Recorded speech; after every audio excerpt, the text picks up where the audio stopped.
श्री रविंद्र सिंह भाटी। धन्यवाद अध्यक्ष महोदय, आपने मुझे पर्ची पे बोलने का मौका दिया।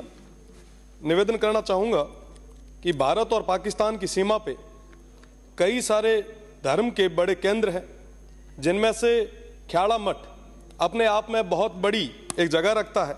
सीमांत क्षेत्र पर एक बहुत बड़ा आस्था का केंद्र है।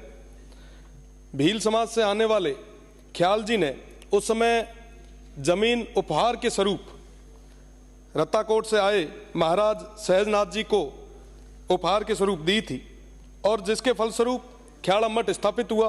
पश्चिमी राजस्थान का ये बहुत बड़ा आस्था का केंद्र है।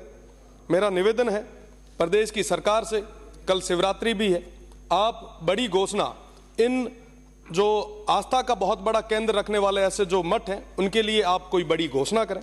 साथ ही साथ मैं निवेदन करना चाहूँगा, शिव जहाँ से मैं आता हूँ वो बाबा गरीबनाथ जी की नगरी है। बाबा गरीबनाथ जी का अपना एक बहुत बड़ा चमत्कार रहा है। 700-800 साल पहले जब महाराज जी पधारे थे, उनके आशीर्वाद के फलस्वरूप ये तमाम चीज़ें हो पाई है। मेरा निवेदन कि नागरदा गांव जो उन्होंने बसाया, साथ ही साथ जहां शिव में समाधि ली, ये तमाम जो क्षेत्र है वो बहुत बड़े आस्था के केंद्र है। न सिर्फ आस्था के केंद्र, बल्कि जब वो पुरानी प्रणाली थी तो उस समय पंच पंचायती भी जो हुआ करती थी वो इन मठों में ही होती थी। जब सुकाल होता था तो वहाँ धन और दान इकट्ठा करके अकाल के दौर में वहाँ पे जीवन यापन के लिए दिया जाता था। साथ ही साथ जब भी कभी कोई युद्ध की घटना घटित होती थी या कभी गाय पे बात आती थी तो ये जो मठाधीश थे, ये जो संत महात्मा थे, तो लड़ने के लिए आगे आया करते थे। इनका अपने आप में बहुत बड़ा महत्व है। आज हमारे बीच में पोकरण से आने वाले विधायक भी हैं, अलवर से आने वाले विधायक भी हैं, बालकनाथ जी हैं, बाल मुकुंदाचार्य जी हैं। मैं इन सभी से भी निवेदन करना चाहूँगा कि आप एक प्राइवेट बिल लाएं और तमाम जो मठ हैं उनके बारे में एक विशेष आप अपील इस सदन के माध्यम से करें। साथ ही साथ शिव और नागरदा में जो ये हमारा मठ है, बाबा गरीबनाथ जी की ये जो धरती है, इसके लिए गवर्नमेंट विशेष करके एक पैनोरमा और इसके अलावा भी आप कुछ कर सकें तो आप प्लीज कराएं। साथ ही साथ मानसरोवर जो तालाब है उसके लिए भी करवाएं।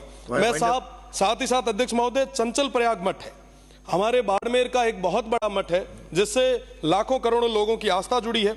मेरा निवेदन कि अकाल का दौर हो, चाहे बीमारियों का दौर हो, चाहे कोई पशुओं में बीमारी का दौर हो, इनके आशीर्वाद की बदौलत वो तमाम चीजें सही हो पाई। लोक आस्था से जुड़ा हुआ मुद्दा है। निवेदन है कि इस बारे में सोचा जाए। बहुत बहुत धन्यवाद। जय हिंद, जय भारत। अध्यक्ष महोदय, इस सदन में सबसे छोटा उम्र में मैं हूं। जब भी कभी इस सदन की बात होती थी, बेरू सिंह जी के समय की, उनसे पहले के समय की, यहां पे जितने भी वरिष्ठ सदस्य हैं उन्होंने हमेशा परंपराओं के बारे में बताया कि सदन की क्या परंपराएं रही। जब विद्यालय में थे, विश्वविद्यालय में थे, उस समय सदन के बारे में सोचते थे कि किस तरीके से चलते होंगे, माननीय सदस्य क्या क्या करते होंगे। पर बड़ा दुख होता है कई बार कि जब वही माननीय सदस्य जो प्रदेश की विकास में जिनकी भागीदारी होनी चाहिए वो इस तरीके से यहां पे बर्ताव करते हैं। और सबसे बुरा तब लगता है जो विक्रमादित्य का आसन है, जो हम सभी के संरक्षक है, चाहे वो पक्ष हो चाहे विपक्ष हो, उनके बारे में जब इस तरीके की बातें की जाती है, वाकई चिंताजनक है। और हम सभी को हृदय से दुख भी हुआ है। हम सभी कड़े शब्दों में इस चीज की निंदा भी करते हैं। साथ ही साथ मैं संसदीय कार्य मंत्री जी से भी निवेदन करूंगा, आपसे भी निवेदन करूंगा, उन्होंने जो किया है वाकई वो बहुत बड़ा अपराध है।